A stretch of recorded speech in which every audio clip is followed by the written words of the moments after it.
আসসালামু আলাইকুম।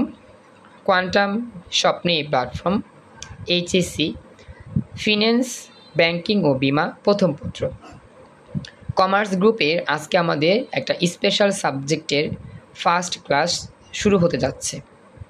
আর এটা হচ্ছে আমাদের এই ফিন্যান্স ব্যাংকিং ও বিমার প্রথম পত্রের প্রথম অধ্যায় স্পেশাল ক্লাস।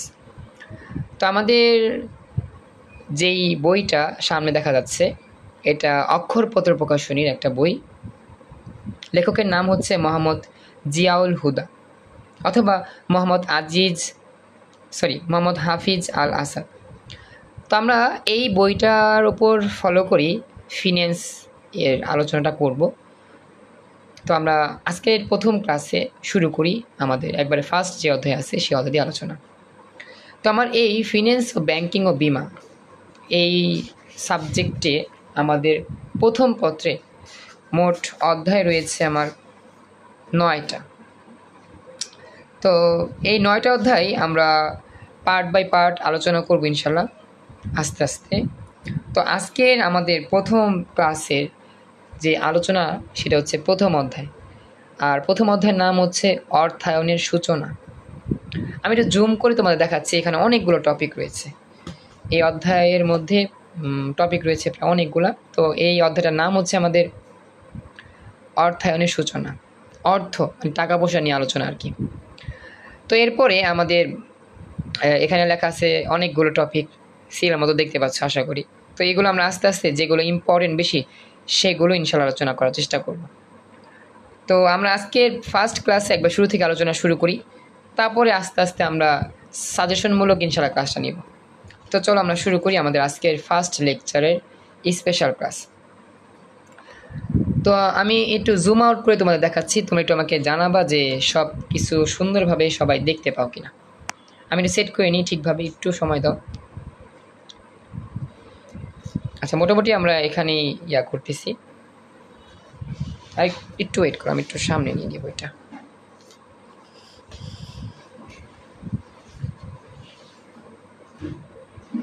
হ্যাঁ, তো চলো আমরা এখন একটু পরেই শুরু করব। আমি একটু সেটটা ঠিক করে নিয়ে দেখি ঠিকঠাক সেট হয় কিনা। ঠিক আছে, এতটুকুতেই আমরা আলোচনা শুরু করব। থ্যাংক ইউ, জয়েন করছো ক্লাসের মধ্যে আরেকজন স্টুডেন্ট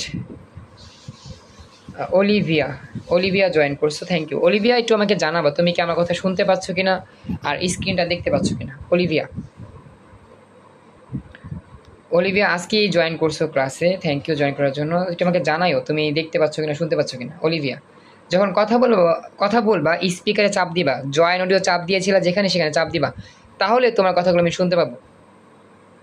সুমি, কিছু বলবা কি? তুমি হ্যান্ড এর ইমোজি দিয়েছো, সব শোনা যাচ্ছে, থ্যাংক ইউ, সব শোনা যাচ্ছে, খুশি হলাম। আচ্ছা, তাহলে আমরা এখন যাই, শুরু করি। আমার অধ্যায়ের নাম, প্রথম অধ্যায়টা হচ্ছে অর্থায়নের সূচনা, ইন্ট্রোডিউস টু ফিন্যান্স। তো আমরা প্রথম অংশটা একটু পড়ে দেখি কি বলছে এখানে।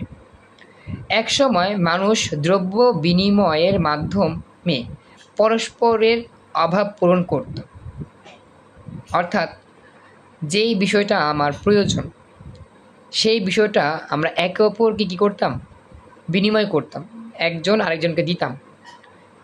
মনে করো যে আমার আজকে চাহিদা পূরণের জন্য, অর্থাৎ আমাদের যে মৌলিক চাহিদা রয়েছে খাবারের চাহিদা পূরণ করার জন্য আমার আজকে ভাত খেতে হবে। তো ভাত খাওয়ার জন্য আমার কী লাগবে? চাল লাগবে। তো এই চালটা আমরা একটা চালের দোকান থেকে নিব। এই যে দ্রব্যটা আমি নিব, অবশ্যই একটা বিনিময় নিব। কি বিনিময়? টাকা দিয়েই তো আমি চালটা কিনবো, তাই না? আমার কথা কি বুঝতে পারছো? কথা বললো। তার মানে আমাদের এই দ্রব্যটা আমরা দোকান থেকে নিচ্ছি টাকা দিয়ে, টাকা ছাড়া তো আর দিবেন আমাকে। তো এই যে বিষয়টা, এটাই হচ্ছে আমার অর্থায়ন, অর্থাৎ অর্থটাকে দিয়ে আমরা একটা পণ্য ক্রয় করতেছি। তো আমার এই বিষয়টাই হচ্ছে যে আমরা দ্রব্য যদি বিনিময় করি, একজন থেকে অন্যজনে যায়, তাহলে কি আমার অভাব ছিল চাউল, আমি চাল কিনে রান্না করে ভাত খাবো, এই অভাবটা আমার পূরণ হয়েছে। তো এই কাজটাই আমাদের কি হইতো। কিন্তু দ্রব্য বিনিময় প্রথার বিভিন্ন অসুবিধার ফলে তা বিলুপ্ত হয়ে যায়। অর্থাৎ আমরা যে দ্রব্যগুলো বিনিময় করতাম একে অপরের সাথে, সে বিনিময় প্রথাটার একটা অন্যরকম সিস্টেম ছিল। এখন তো আমরা টাকা পয়সা দেখিনি, আগে কিন্তু অনিয়মে ছিল এই দ্রব্য বিনিময়গুলো। তো সেই প্রথাটা একটু সমস্যা হওয়ার কারণে সেটা কি হয়ে যায়, সেই প্রথাটা বিলুপ্ত হয়ে যায়। পরবর্তীতে এর সূত্র ধরেই অর্থায়নের প্রচলন ঘটে। অর্থাৎ এখন তো আমরা মনে করি যে দ্রব্য প্রয়োজন হলে বাজারে গেলে টাকা দিলেই তারা দিয়ে দেয় দ্রব্য, কিন্তু প্রাচীনকালে এই সিস্টেমটা ছিল না।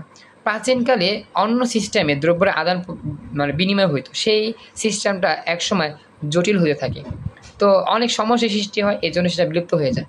আর পরবর্তীতে এই দ্রব্যের বিনিময়ের মাধ্যমে আমাদের অর্থের প্রচলন ঘটে। অর্থাৎ অর্থ দিয়ে যখন আমরা আদান প্রদান করি তখনই আমাদের এই দ্রব্যের বিনিময়টা সহজ হয়ে যায়। তো বলতেছে যে অর্থ বা মুদ্রা বিনিময়ের মাধ্যম হিসেবে ব্যবহারের পাশাপাশি মানুষ তা ভবিষ্যতের জন্য সঞ্চয় করতে শেখে। অর্থাৎ এখন আমরা কিন্তু ওই যে অর্থ দিয়ে আমরা কি করতেছি, কোনো কিছু ক্রয় করতেছি বা আমরা কোনো চাহিদা মেটাচ্ছি ডিসি। তো এই অর্থ বিনিময়ের মাধ্যমে আমরা নিজেদের প্রয়োজন মেটানোর পাশাপাশি ভবিষ্যতে আমরা কি করতেছি, সঞ্চয় করে রাখতে পারতেছি। কথা কি বুঝছো যা বলছি? আচ্ছা, এরপরে সঞ্চিত অর্থ দিয়ে প্রয়োজনীয় দ্রব্য সামগ্রী ছাড়াও তা অনেকে ঋণ দেওয়ার মাধ্যমে মানুষের অতিরিক্ত অর্থ, অর্থাৎ যেটাকে আমরা জানি সুদ, আদায় করত। যেই অর্থটা, যে টাকাটা আমার সেভ থাকতো, সেই সেভ টাকা দিয়ে আমরা কি করতাম, এই সুদের যে হিসাব নিকাশ বা সুদের যে কার্যক্রম সেটা করতাম। সময় পরিবর্তনে মানুষ অর্থের নানামুখী ব্যবহারের কলাকৌশল সম্পর্কে জানে। সমাজ যখন চেঞ্জ হয়, মানুষ আস্তে আস্তে বুঝতে পারে যে আমাদের এই অর্থের যে ব্যবহার রয়েছে বিভিন্নমুখী, সেই ব্যবহারটা বুঝতে পারে। এর আধুনিক নাম হয়েছে অর্থায়ন। অর্থটা এক রূপ থেকে অন্য রূপে রূপান্তরটাই হচ্ছে অর্থায়ন। বর্তমানে ব্যক্তিগত, পারিবারিক, সামাজিক, ব্যবসা ও রাষ্ট্রীয় কাজে অর্থের প্রয়োজন অপরিসীম। টাকা পয়সা ছাড়া কোনো কিছুই চলে না। তুমি যেখানে যাও সেখানে টাকা লাগবে, অর্থ লাগবে। অর্থাৎ দৈনন্দিন জীবনে উঠতে বসতে চলতে ফিরতে অর্থ ছাড়া কোনো কিছুই হবে না, অর্থ লাগবেই লাগবে। এই জন্য এই অর্থটা আমাদের অনেক প্রয়োজন বা প্রয়োজন অপরিসীম। কথা বুঝছ? কথা বলে একটু। আচ্ছা, এবার নেক্সট, প্রয়োজনীয় অর্থ সংগ্রহ করা, পরিকল্পনা ও বিনিয়োগের সুষ্ঠু ব্যবহার, সংরক্ষণ এবং নিয়ন্ত্রণ, এই যাবতীয় কাজগুলো আমার অর্থায়নের সাথে জড়িত। আচ্ছা, এখন তোমাদেরকে একটা জিনিস বলি, সেটা হচ্ছে গিয়ে আমাদের এই যে প্রথম দিকে আমি যে কথাটা কিছু বলছিলাম, সেই কথাটা হচ্ছে এরকম, হয়তো আমি একটু ব্যাখ্যা দিতে গিয়ে একটু মিস্টেক করে ফেলছি, এই জন্য আমি আন্তরিকভাবে দুঃখিত। এইখানে লাইনটার মধ্যে একটা ব্যাখ্যা আছে। ব্যাখ্যাটা এরকম যে আমার সাপোজ প্রয়োজন ১,০০০ টাকা। এই ১,০০০ টাকা দিয়ে আমি কি করব? এই ১,০০০ টাকা দিয়ে মনে করো যে আমি একটা আমার যে প্রয়োজনীয় জিনিস আছে সেটা কিনব। সেটা কি হইতে পারে? হইতে পারে আমার খাদ্যবস্তু, বা হইতে পারে একটা পোশাক কিনব, বা হইতে পারে যে কোনো একটা কাজ করব ১,০০০ টাকা দিয়ে। এখন আমার একটা টাকা প্রয়োজন, এখন আমার কি প্রয়োজন? ১,০০০ টাকা প্রয়োজন। তো এখন আমি হয়তো তোমার কাছে গিয়ে বললে তুমি আমাকে ১,০০০ টাকা ধার দিবা বা ঋণ দিবা। কিন্তু প্রাচীনকালে মানুষের অভাব পূরণ করার জন্য টাকার ব্যবহারটা তেমন ছিল না। যেমন আমার প্রয়োজন একটা পোশাক, আমার একটা শার্ট প্রয়োজন, তো আমি কারো কাছে গিয়ে শার্ট চাইতে পারবো না। বর্তমানে তো কারো কাছে শার্ট চাওয়া যাবে না, চাইতে গেলে বলবে কি একটা অবস্থা, মিসকিন শার্ট চাইতেছে মানুষ থেকে। তো আমার প্রয়োজন শার্ট, আমি হয়তো কারো কাছ থেকে ঋণ নিয়ে ১,০০০ টাকা দিয়ে বাজার থেকে একটা শার্ট ক্রয় করে চলবো। এটা হচ্ছে আমার অভাব পূরণ হয়েছে। শার্ট প্রয়োজন, একটা জামা প্রয়োজন, তো আমার ১,০০০ টাকা হইলে একটা জামা কিনতে পারবো, তো ১,০০০ টাকা দিয়ে আমি জামাটা ক্রয় করব, তবে ১,০০০ টাকা ঋণ নিয়ে করব। তার মানে ১,০০০ টাকা ঋণ নিয়ে আমার শার্ট ক্রয় করা হইল, আমার অভাবটা পূরণ হইল। কথা বুঝছো যা বলছি?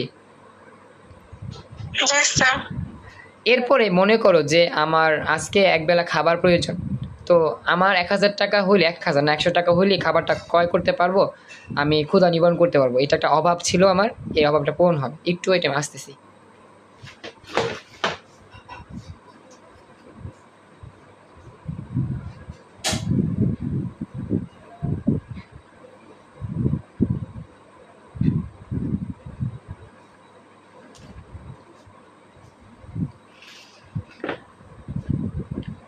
আচ্ছা, তো দেখো যেখানে ছিলাম, তো ওই যে বলতেছিলাম যে আমার খাবার প্রয়োজন, তো আমি খাবারের জন্য টাকার ঋণ নিয়ে খাবারটা ক্রয় করলাম, তার মানে আমার অভাব পূরণ হইল। সিস্টেমটা বুঝছো না? আমরা এখন অভাব পূরণ করি কী দিয়ে? টাকা দিয়ে অভাব পূরণ করি। আমরা কিন্তু খাবার দিয়ে অভাব পূরণ করি না, বা একটা পোশাক দিয়ে অভাব পূরণ করি না। আমরা টাকার বিনিময় দিয়ে সেটা ক্রয় করে তারপর আমার অভাবটা পূরণ করি। সিস্টেমটা বুঝতে পারছো কিন্তু আমাকে জানাও। জি স্যার, বুঝতে পারছি।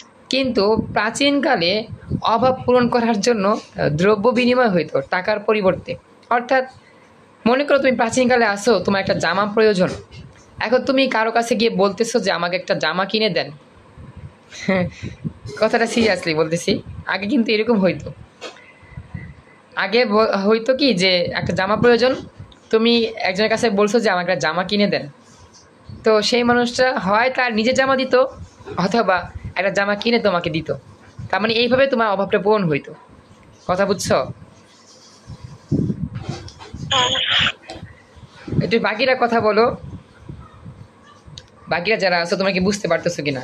সুমি, তা বলেছে আহসান হাবিব, এটাই তো। আমরা এখন অভাব পূরণ করি টাকা দিয়ে, টাকা পয়সা দিয়ে। আগে অভাব পূরণ করা হয়তো দ্রব্য দিয়ে। এটা কিন্তু অন্যরকম বিষয়। তো মনে করো আরেকটা উদাহরণ দিই। তো যখন তুমি অতীতে ছিলা, তোমার প্রয়োজন ছিল একটা স্কুল ব্যাগ, স্কুলে যাওয়ার জন্য বা কলেজে যাওয়ার জন্য। তো তুমি একজনের কাছে গিয়ে বললা আমাকে একটা স্কুল ব্যাগ কিনে দেন। তুমি কিন্তু নিজে ক্রয় করতেছো না, তুমি বলতেছো যে আমাকে একটা স্কুল ব্যাগ কিনে দেন, আমার স্কুল ব্যাগ লাগবে বা কলেজ ব্যাগ লাগবে, কারণ এটা দিয়ে আমি কলেজে যাব, স্কুলে যাব। তো এই যে আমার অভাবটা, এই অভাবটা পূরণ করতে হয় কী দিয়ে? টাকা দিয়ে। কিন্তু আগে পূরণ করা হয়তো এরকম দ্রব্য দিয়ে। এই হচ্ছে আমার এই অর্থের বিষয়টা। অর্থটা কীভাবে আসছে সেটা আমরা এখন দেখব, যে অর্থায়নের সিস্টেমটা কীভাবে চালু হয়েছে। আগে দ্রব্য দিয়ে অভাব পূরণ করা হয়তো, এখন টাকা দিয়ে অভাব পূরণ করা হয়। টাকা দিয়ে যে কোনো কিছু কিন্তু করা যায়, অভাব পূরণ করা যায়। তো সিস্টেমটা বুঝতে পারছো? এই যে অর্থের যে বিষয়টা আমি বললাম, আগে দ্রব্য দিয়ে অভাব পূরণ করতো, এখন টাকা পয়সা দিয়ে অভাবগুলো পূরণ করতেছি আমরা। টাকা থাকলে যে কোনো অভাবই পূরণ করা যায়, কিন্তু দ্রব্য দিয়ে যে কোনো অভাব পূরণ করা যায় না। কথা কি বুঝছো? এটা আমাকে জানাও। আচ্ছা, তো এর মধ্যে একটা ব্যাখ্যা দিই। যদি এরকম হইতো দ্রব্য দিয়ে অভাব পূরণ করা যাইতো সব সময়, তাহলে হয়েই যেত। এটা হয় না। যেমন তোমার লাগবে একটা কলেজ ড্রেস, এখন তুমি একজনের কাছে গিয়ে বলছো যে আমাকে একটা কলেজ ড্রেস বানা দেন, কিন্তু সে তোমাকে দিছে একটা পোশাক বানায়, বা একটা লিপস্টিকের বক্স ধরাই দিছে, বা একটা কসমেটিক্স বক্স ধরাই দিছে, কিন্তু তোমার তো অভাব পূরণ হইল না।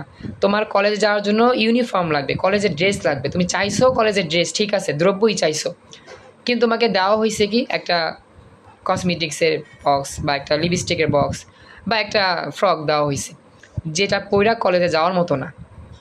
তো শুধু শুধু এটা দিয়ে তো আমার লাভ হইলো না। দ্রব্য দিছে ঠিক আছে, কিন্তু এই দ্রব্য দিয়ে তো আমার কাজ হইলো না, আমি তো কলেজ যেতে পারতেছি না। আমার কলেজে যাওয়ার জন্য ইউনিফর্ম লাগবে, সেই ইউনিফর্মটা হইলো না। তার মানে এই যে দ্রব্য বিনিময়ের মাধ্যমে আমরা সবসময় অভাব পূরণ করতে পারি না। যেই অভাবটা আমার একেবারে প্রয়োজন, সেটা পূরণ করতে অবশ্যই আমার টাকা পয়সা লাগে, অর্থ লাগে। যে অর্থটাই এখন আমরা শিখতেছি মানুষের অভাব পূরণ করার জন্য কাজে লাগতেছে। মোটামুটি আশা করি এখন বুঝতে পারছো। ওয়ালাইকুম সালাম, তৃষা জয়েন করছো, তোমাদের অপেক্ষা ছিলাম। থ্যাংক ইউ হাবিবা, জয়েন করছো। তো এবার বুঝতে পারছো অর্থ বিষয়টা কীভাবে আমার আসছে। মানুষের চাহিদা পূরণ করার জন্যই মূলত অর্থটা আসছে। একটু কথা বললো সবাই, বাকি রেসপন্স করো। বুঝতে পারছো? ওকে। তো এটা মোটামুটি একটা ধারণা ছিল যে অর্থটা কেমনে আসছে, অর্থ দিয়ে আমরা কীভাবে কাজগুলো করতেছি টিসিটিসি। তো চলো আমরা এখন পরবর্তী অংশে যাই। তো আসলে প্রথম এটা হয়তো বুঝাতে একটু মিস্টেক করে ফেলছি, ডোন্ট মাইন্ড, হইতেই পারে, স্বাভাবিক, পড়ার ক্ষেত্রে একটু ভুল হইতেই পারে, ভুলভ্রান্তি হয়, তো এটা সিম্পলভাবে নিয়ে নিবা। তো চলো এখন আমরা অর্থটা সম্পর্কে জেনেছি, এখন আমরা অর্থায়নটা পড়ি। তো আমি পড়বো প্লাস ব্যাখ্যা দিব এবং হ্যাঁ বলো। হলে একটু ভালো হতো। আমার 20 তারিখে পরীক্ষা হয়েছে, আমি কলেজে যেতে পারি নাই, ক্লাস করতে পারি নাই, একটু 6 অধ্যায় থেকে ধরলে ভালো হতো স্যার। 6 অধ্যায়? 6 অধ্যায় তো অনেক দূরই। আচ্ছা আমি বুঝি নাই। বলছি প্রথম অধ্যায় পরে দেখবো, অনেক 6 অধ্যায় কিছু পড়া আছে, ওগুলো পারি না স্যার, অনেক কঠিন। আচ্ছা, আমি একটা কথা বলি। আমি তো মনে করো যে এখন যেটা পড়ানো শুরু করছি, ক্লাস তো রেকর্ড চলতেছে। আমি এটা রেকর্ড যেহেতু হচ্ছে আমি এটা পড়াই। এখন তোমার যেটা সমস্যা তুমি আমাকে আলাদা করে জানাবা। আমি আলাদা করে তোমাকে চেষ্টা করব হেল্প করার জন্য। এখন তো আমাকে এটা পড়াতে হচ্ছে কারণ আমি এটা মাত্র শুরু করছি। এখন তো মাঝখান থেকে কি পসিবল হচ্ছে না এই মুহূর্তে। তোমার যেটা প্রবলেম হচ্ছে এটা আমাকে জানালা। আমি তোমাকে ওরে যদি পারি বুঝাই দিলাম বা শিখাই দিলাম। ব্যাস তোমার হয়ে গেল। ঠিক আছে, বুঝতে পারছি পরীক্ষা। কিন্তু আমাদের একটা মানে রুলস তো রয়েছে। একটা অধ্যায় যখন আমরা শুরু করতেছি সেই অধ্যায়টা শেষ না হওয়া পর্যন্ত অন্য অধ্যায়ে যেতে পারতেছি না। আর আমি অবশ্যই চেষ্টা করব যদি তুমি বলছো যতটুকু পারি ওই অধ্যায় যে সমস্যা সেই সমস্যাটা আমাকে জানালো হোয়াটসঅ্যাপে। আমি যতটুকু পারি হেল্প করবো, ইনশাল্লাহ প্রবলেম নাই। মানে তোমার তো শিখা হইলেই হলো, তাই না? এখন যেহেতু আমরা এই অধ্যায়টা মাত্র শুরু জি করছি স্যার, তো এই জন্য আমরা এই অধ্যায়টাই এখন একটু তাহলে পারবো না, মানে বুঝি না কি কি ওই জন্য বললাম আমি কলেজে যাই। একটু। আমাকে একটু ধারণা দিলেই হবে, মানে সম্পূর্ণ লাগবে। পরীক্ষা কবে তোমাদের? মানে তোমার পরীক্ষা কবে? হ্যাঁ হাবিবা, শুনতেছো? মানে তোমার কলেজে পরীক্ষাটা যে হবে কবে হবে পরীক্ষা? আমি তোমার কথা শুনতে পাচ্ছি না। আচ্ছা, তুমি আমাকে পরে জানায় দিও। আমি তাহলে তোমাকে বললাম যে মন খারাপ করো না, এখন আমি এটা পড়ানো শুরু করি। আমি পরবর্তীতে তোমাকে ওই বিষয়টা সাপোর্ট দেওয়ার চেষ্টা করছিলাম। তো দেখো, এখন আমরা যাই। অর্থায়নের ধারণা। অর্থায়ন হলো অর্থ ব্যবস্থার কলা ও বিজ্ঞান, যেখানে যথাযথভাবে অর্থ সংগ্রহ করে বিনিয়োগের মাধ্যমে সর্বাধিক মুনাফা অর্জন করার পরিকল্পনা বাস্তবায়ন করা হয়। তো এটা আমি যদি একটু বোঝানোর চেষ্টা করি, এটা কীরকম যে অর্থায়ন বিষয়টা আসলে কি? অর্থায়ন বিষয়টা হচ্ছে তুমি অর্থ সংগ্রহ করবা, মানে আয় উপার্জন করবা। আচ্ছা, উম্মে হাবিবা, তুমি কি এখন শুনতে পাচ্ছ আমার কথা? এখন বোঝা যাচ্ছে কথা? এটা আমাকে জানাই। বলি পরে তোমাকে আমি জানা দিব নে কীভাবে কী করবা, হেল্প করবো নে। আপাতত এখন আমি ক্লাসটা করাই, যেহেতু এটা প্রথম ক্লাস শুরু করছি এই জন্য।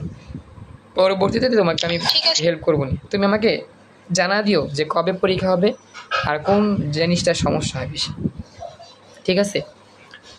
ঠিক আছে। আচ্ছা, তাহলে এখন সবাই স্যার। খেয়াল করো। তো এই লাইনটার ব্যাখ্যা আমি তোমাদের বোঝাই। অর্থ সংগ্রহ করব যথাযথভাবে, অর্থাৎ আমরা আয় উপার্জন করেই তো কী করব? অর্থ সংগ্রহ করব। অর্থাৎ আমরা যদি কোনো কাজ করি সেই কাজের বিনিময়ে আমরা কী পাই? টাকা পাই, অর্থাৎ অর্থ সংগ্রহ হয়। আমরা তো চুরি ডাকাতি করব না, আমরা অর্থ সংগ্রহ করব লিগ্যাল উপায়ে, মানে যথাযথ উপায়ে, অর্থাৎ পরিশ্রম করে। কথা কি বুঝছো? নতুনরা কথা বইল, সবাই কথা বইল, একটু জি রেসপন্স স্যার। করো। আচ্ছা, এরপরে তো সেই অর্থ সংগ্রহ করে সেটা বিনিয়োগের মাধ্যমে মুনাফা অর্জন করার ব্যবস্থা থাকতে হবে। অর্থাৎ যে টাকাটা আমি পাইলাম, সাপোজ আমি চাকরি করলাম 1 মাস কোনো একটা প্রতিষ্ঠানে, সেখান থেকে আমি 10,000 টাকা পাইলাম। এই 10,000 টাকা থেকে 5,000 টাকা আমি একটা নির্দিষ্ট খাতে ব্যয় করলাম বা বিনিয়োগ করলাম। ব্যয় না, অবশ্য বিনিয়োগ যেটাকে বলে। তো এই 5,000 টাকা বিনিয়োগ করে আমি 1 মাস পর সেখান থেকে 2,000 টাকা লাভ করছি। সাপোজ 5,000 টাকা দিয়ে আমি একটা বিজনেস করলাম ছোটোখাটো, সেই বিজনেস থেকে 1 মাস পর 2,000 টাকা লাভ হয়েছে। এই লাভটাই হচ্ছে মুনাফা। কথা কি বুঝছো? জি স্যার। তো আমার জি স্যার। আমার উপার্জন ছিল 10,000 টাকা, এর মধ্যে 5,000 টাকা নিজের প্রয়োজনে খরচ করছি, বাকি 5,000 টাকা দিয়ে বিনিয়োগ করছি। সেই বিনিয়োগে 2,000 টাকা আমার বৃদ্ধি পাইছে, সুদ আসছে, লাভ আসছে। এইটাই হচ্ছে তোমার অর্থায়ন, মানে অর্থ এক অবস্থা থেকে অন্য অবস্থায় রূপান্তরিত হয়, মানে অর্থের যে বৃদ্ধি। কোন সিস্টেমে অর্থ সংগ্রহ হইল আর সে অর্থটা যদি আমরা বিনিয়োগের মাধ্যমে বৃদ্ধি করতে পারি, মুনাফা অর্জন করতে পারি, এটাই হচ্ছে আমাদের অর্থায়নের সিস্টেম। কথা কি বুঝছো? হ্যাঁ স্যার। আচ্ছা, এরপরে তোমরা কোনো না কোনোভাবে প্রতিদিন অর্থের ব্যবহার করো, অর্থাৎ আমাদের প্রতিদিন টাকা পয়সা ব্যবহার করতে হয়। কোনো কিছুই টাকা পয়সা ছাড়া চলে না। যেমন তোমার পিতা অথবা মাতা তোমাকে কলেজ যাওয়া আসার জন্য নাস্তার জন্য টাকা দেয়, দেয় না? টিফিনে টাকা দেয় না তোমাদের? অবশ্যই দেয়। হ্যাঁ। আবার রাস্তায় যাতায়াত করতে বাস ভাড়া দেয়, গাড়ি ভাড়া দেয়, রিক্সা ভাড়া দেয়, সবই দেয়। আর তুমি তুমি উক্ত খাতে টাকা ব্যয় করো, মানে কলেজে যাওয়ার জন্য টাকা ব্যয় করো, টিফিন খেতে টাকা ব্যয় করো, ইত্যাদি। তোমাকে যে টাকা দিয়ে দেয় তারা চাকরি অথবা ব্যবসা থেকে পায়। এই যে তোমার আব্বু আম্মু তোমাকে টাকা দিল, 100 টাকা দিল আজকে কলেজে যাওয়ার জন্য, আসার জন্য এবং টিফিন খাওয়ার জন্য, এই টাকা কি তারা চুরি ডাকাতি করে পাইছে নাকি তারা উপার্জন করে পাইছে বলো তো? অবশ্যই উপার্জন করে। যদি তারা লিগ্যাল উপায় উপার্জন করে তাহলে এটাকে বলা হবে যথাযথ অর্থ সংগ্রহ। আর যদি অনৈতিক উপায়ে দুর্নীতি করে টাকা উপার্জন করে তাহলে বলা হবে কি অযৌক্তিকভাবে তথ্য সংগ্রহ। তো আমাদের কিন্তু খেয়াল রাখতে হবে আমি যে টাকাটা ব্যয় করতেছি সেই টাকাটার উপার্জন সিস্টেমটা কি যৌক্তিক নাকি অযৌক্তিক, মানে লিগাল নাকি ইললিগাল। অনেকে কিন্তু 2 নাম্বারইভাবে টাকা পয়সা উপার্জন করে। চুরি ডাকাতি করতে হবে এরকম কথা না, 2 নাম্বার ওয়েতেও কিন্তু আমরা টাকা উপার্জন করা দেখি। এখন দেশে পৃথিবীতে সব জায়গায় 2 নাম্বার অবস্থায় টাকা উপার্জন করা হয়। যথাযথভাবে টাকা উপার্জনটা অনেক কষ্ট। এটার উপার্জন করা ঠিক, যারা মনে করে সৎ তারা তো উপার্জন করে, কিন্তু দেখা যায় ম্যাক্সিমাম ক্ষেত্রে অযৌক্তিকভাবে ইললিগালভাবেই টাকা পয়সা উপার্জন করা হয়। কথা কি বুঝছো? হ্যাঁ স্যার। ওকে, তো এরপরে যেমন আমি একটা উদাহরণ দিতে পারি, যেমন আমাদের বিভিন্ন এলাকার মধ্যে যে সংস্করণগুলো হয়, যেমন রাস্তাঘাট মেরামত করা, ব্রিজ নির্মাণ করা, হাসপাতাল তৈরি করা, সরকারি কোনো একটা প্রতিষ্ঠান তৈরি করা। তো যেই ক্ষেত্রে বাজেট করা হয় সাপোজ 100 কোটি টাকা, এর মধ্যে দুর্নীতিবাজরাই গ্রহণ করে অর্ধেক টাকা 50 কোটি টাকা, এর মধ্যে বাকি চালাপেরা গ্রহণ করে আরও 20 কোটি টাকা, থাকে 30 কোটি। তো এই 30 কোটি দেওয়া কোনো রকমে একটা প্রতিষ্ঠান তৈরি করে, সরকারি প্রতিষ্ঠান। তো এই যে দুর্নীতি করে 70 কোটি টাকা যে মারা দিল, এটা কিন্তু আমার অনৈতিকভাবে অর্থ সংগ্রহ করা হয়েছে। আর সেই অর্থ দিয়ে যদি ব্যয় করা হয় সেটা কিন্তু অর্থায়ন হবে না। অর্থায়ন হইতে হবে অবশ্যই যৌক্তিকভাবে উপার্জিত টাকা দিয়ে যদি কোনো কিছু ব্যয় করি বা কোনো কিছু করি সেটা। কথা কি বুঝছো যা বলছি? হ্যাঁ স্যার। Okay, thank you. এরপরে তারা আরও অনেক খাতে অর্থ ব্যয় করে, যেমন দৈনন্দিন সাংসারিক খরচ, মাসিক ঘর ভাড়া, যাতায়াত, পেপারের বিল ইত্যাদি কাজের সাথে অর্থ জড়িত। অর্থ সংক্রান্ত এসব কাজ হচ্ছে ব্যক্তিগত অর্থায়ন, অর্থাৎ যে সকল কাজ ব্যক্তি নিজ প্রয়োজনে ব্যবহার করে অর্থের সাহায্যে, সেটাকে বলা হয় ব্যক্তিগত অর্থায়ন। বুঝতে পারছো লাইনটা? কথা বলো। হ্যাঁ স্যার। আচ্ছা, আবার তোমাদের বাসার পাশের মুদি দোকানদার বিভিন্ন স্থান বা প্রতিষ্ঠান থেকে অর্থের বিনিময়ে পণ্য সামগ্রী কিনে দোকান পূর্ণ করে। তোমরা উক্ত দোকান থেকে অর্থের বিনিময়ে প্রয়োজনীয় পণ্য সামগ্রী ক্রয় করো। অর্থকে বিনিময়ের মাধ্যম হিসেবে সর্বজন গ্রহণযোগ্য দ্রব্য বলা হয়। এটি ব্যক্তিগত পর্যায়ের উদাহরণ। যেমন আমরা দেখি যে আমাদের একজন মুদি দোকানদার, উনি কিন্তু তার ফাঁকা দোকানটাকে সাজায়, বিভিন্ন পাইকারিতে মাল কিনে খুচরাতে আমাদের কাছে বিক্রি করে। পাইকারিতে মালামাল কিনলে কম টাকায় বেশি মালামাল ক্রয় করা যায়, আর খুচরা বিক্রি করে তার একটা লাভ হয়। তো এইভাবে কিন্তু অর্থের বিনিময় হয়, মানে অর্থের মাধ্যমে আমাদের কি হয়, পণ্য সামগ্রী ক্রয় বিক্রয় হয়, অর্থের আদান প্রদান হয়, অর্থাৎ আমাদের অর্থায়নটা হয়। কথা বুঝছো? হ্যাঁ স্যার। আচ্ছা, এরপরে রাজধানীর যানজট নিরসনের জন্য মিরপুর থেকে উত্তরা রুটে ফ্লাইওভার চালু হয়েছে। আবার গুলিস্তান, যাত্রাবাড়ি ফ্লাইওভার সহ বেশ কয়েকটি ফ্লাইওভারও চালু হয়েছে। তোমাদের মনে প্রশ্ন জাগতে পারে, এমন বিশাল নির্মাণ কাজের জন্য এত টাকা এলো কোথা থেকে?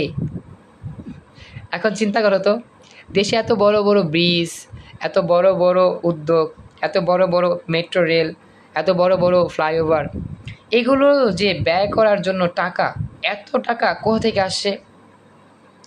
এগুলো কি হ্যাঁ, এগুলো অবশ্যই আমাদের টাকা, ট্যাক্সের টাকা। ওকে, এসব প্রকল্পে অর্থের যোগানদাতা মূলত সরকার। অর্থাৎ এই যে বড় প্রজেক্টগুলো তৈরি করে, এগুলো কারা তৈরি করে? সরকারই তো তৈরি করে, দেশের সরকার। তো দেশের সরকার কি নিজের টাকা ব্যয় করে? কখনোই না। আমাদের দেওয়া ট্যাক্স, এই ট্যাক্সের টাকা দিয়েই সরকার একটা অর্থ পায়, সেই অর্থ দিয়েই জনকল্যাণে কাজ করে। কথা বুঝছো? জি স্যার। আচ্ছা, তো অর্থ সংগ্রহ করার এই কাজটি হলো অর্থায়ন বা ফিন্যান্স। মনে রাখবা, ফিন্যান্সকে সংক্ষেপে যদি আমি সংজ্ঞায় উপস্থাপন করতে চাই, সেটা কি, যে অর্থ সংগ্রহ করতে চাই মানে টাকা পয়সা উপার্জন করতে চাই। তো টাকা পয়সা উপার্জনটা যেই সিস্টেমে করি সেই সিস্টেমটাই হচ্ছে ফিন্যান্স। অর্থাৎ আমাদের অর্থ, কোথায় ছিলাম, হ্যাঁ, অর্থ উপার্জন করার এই নিয়মটাই হচ্ছে আমার অর্থায়ন বা ফিন্যান্স। মনে রাখবা, এটি হচ্ছে মূলত রাষ্ট্রীয় বা সরকারি অর্থায়ন। যে অর্থটা দিয়ে আমরা রাষ্ট্রের কাজে ব্যবহার করি তাকে বলা হয় রাষ্ট্রীয় অর্থায়ন। যেমন সরকার যখন আমাদের অর্থ ব্যবহার করে রাষ্ট্রের সকল কাজ করে, এটা হচ্ছে কি সরকারি অর্থায়ন। কথা বুঝতে পারছো? জি স্যার। আচ্ছা, তো একটা হচ্ছে আমার ব্যক্তিগত অর্থায়ন, ব্যক্তি নিজের প্রয়োজনে অর্থ ব্যবহার করে অর্থের আদান প্রদান করে ব্যক্তিগত অর্থায়ন। একটা হচ্ছে কি রাষ্ট্রীয় অর্থায়ন, রাষ্ট্রের কাজে ব্যবহার করা হয়। এটি রাষ্ট্রীয় পর্যায়ের উদাহরণ। অর্থাৎ রাষ্ট্র পরিচালনার জন্য অর্থ বা তহবিল সংগ্রহ করা এবং তা জনগণের উন্নয়নে বিনিয়োগ করা। পরিবর্তনশীল বিশ্বে বর্তমান অর্থায়ন খুবই গুরুত্বপূর্ণ। অর্থাৎ বিশ্ব কিন্তু পরিবর্তন হয়। আগে ছিল বিশ্বের দেশগুলো গরিব, এখন আস্তে আস্তে উন্নত হচ্ছে, বড়লোক হচ্ছে, ধনী হচ্ছে। তো এটা কিন্তু অর্থায়নের মাধ্যমে সম্ভব। এটি তহবিল সংগ্রহ ও বিনিয়োগ সংক্রান্ত বিভিন্ন বিষয়ে সুষ্ঠু পরিকল্পনা এবং তা বাস্তবায়নে সঠিক দিক নির্দেশনা দেয়। মানে অর্থ বিষয়টা আমার বিভিন্ন খাতে কীভাবে ব্যবহার করতে হবে বা কতটুকু ব্যবহার করলে লাভ হবে, কতটুকু ব্যবহার করলে লস হবে, এই বিষয়টা আমাকে দিক নির্দেশনা দেয়। একটি ব্যবসায় প্রতিষ্ঠান গঠন করতে নগদ অর্থের প্রয়োজন, আমরা সবাই জানি। ব্যবসা করতে গেলে নগদ টাকা লাগে, টাকা পয়সা ছাড়া হয় না কিছু। অর্থায়নের মূল বিষয়বস্তু হলো তহবিল। মনে রাখবা, অর্থায়নের মূল বিষয়বস্তু হচ্ছে কি তহবিল। অর্থাৎ যেই খাত থেকে আমি অর্থ নিয়ে ব্যয় করব সেটা হচ্ছে তহবিল।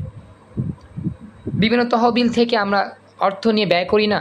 যেমন বন্যা কবলিত মানুষের জন্য একটা তহবিল কাজ করে, আমাদের সংগঠন কাজ করে। যেই সংগঠনের কাছে দেশের বিভিন্ন মানুষের কাছ থেকে আসে, টাকা আসে, টাকাটা এসে সেখানে ফান্ডে জমা হয়, সেটা হচ্ছে একটা তহবিল। তহবিল বলতে বোঝা একটা সঞ্চয় পাত্র। কথা কি বুঝছো? হ্যাঁ স্যার। ওকে। মালিক নিজস্ব তহবিল বা অন্যান্য সম্ভাব্য ক্ষেত্র থেকে তহবিল সংগ্রহের ব্যবস্থা করে। এই তহবিল দিয়ে মালিক ব্যবসায়ের জন্য প্রয়োজনীয় উপাদান যেমন জমি, দালান কোঠা, যন্ত্রপাতি, কাঁচামাল ইত্যাদি কিনে থাকে। মানে এই তহবিলে যে টাকাটা আসে সেই টাকা দিয়েই মালিক তার ব্যবসার জন্য সব কিছু করতে পারে। ব্যবসায়ের প্রাথমিক অবস্থায় কর্মচারীদের বেতন ও মজুরি সহ যাবতীয় প্রাথমিক খরচের ব্যবস্থা করতে হয়। এ তহবিল মালিক নিজস্ব উৎস থেকে বা ঋণ নিয়ে ব্যবসায়ে বিনিয়োগ করেন। অর্থাৎ তহবিলে যদি টাকা থাকে তাহলে সেই টাকা খরচ করেন, যদি টাকা না থাকে ঋণ গ্রহণ করে সেই তহবিল থেকে ব্যবহার করতে হয়। সুতরাং ব্যবসায় কী পরিমাণ অর্থ, কী কারণে প্রয়োজন এবং কোথা থেকে তহবিল সংগ্রহ করা হবে তা আলোচনা করাই অর্থায়নের প্রধান কাজ। মনে রাখবা, অর্থায়নের প্রধান কাজ কি, অর্থ কী পরিমাণ লাগবে, কী পরিমাণ ব্যয় করব আমরা, অর্থ কী পরিমাণ অর্থ কোথা থেকে আসতেছে, এইগুলো হিসাব নিকাশ করাই হচ্ছে অর্থায়নের প্রধান কাজ। কথা কি বুঝছো এতটুকু? এরপর এছাড়া কোথায় কিভাবে বিনিয়োগ করতে হবে তা নির্ধারণ করে অর্থায়ন। আমি অর্থ জোগাড় করলাম, এখন এই অর্থ যে জোগাড় করছি এই অর্থটা আমি কোথায় কাজে লাগাবো, কতটুকু কাজে লাগাবো, এই বিষয়টা আমার এই অর্থায়নের বিষয়টা, অর্থায়নই আমাকে সাহায্য করে এই বিষয়টা বোঝার জন্য। তো আজকের মতো আমরা ক্লাস এখানেই শেষ করার চেষ্টা করতেছি। আমি আর লং করতে পারলাম না, সরি। এখানে আজকের মতো আমাদের ফিন্যান্সের প্রথম ক্লাস কমপ্লিট হচ্ছে। বাড়ির কাজটা থাকবে, এই যে আমরা যতটুকু পড়ছি অর্থায়নের ধারণা এই সম্পর্কে তুমি যতটুকু বুঝছো অতটুকু মনে রাখার চেষ্টা করবা, আর একটু বাসায় রিডিং করবা, তাহলেই হবে। আপাতত আজকের মতো এতটুকু বাড়ির পাস থাকবে, আমরা নেক্সট ক্লাস এরপর থেকে দেখবো ইনশাআল্লাহ। সবাই কি বুঝতে পারছো যতটুকু আলোচনা করলাম? থ্যাংক ইউ সো মাচ, সময় দিয়েছো, রেগুলারভাবে ক্লাস করো। আজকের মতো আমাদের ক্লাস এখানেই কমপ্লিট। আসসালামু আলাইকুম, আল্লাহ হাফেজ।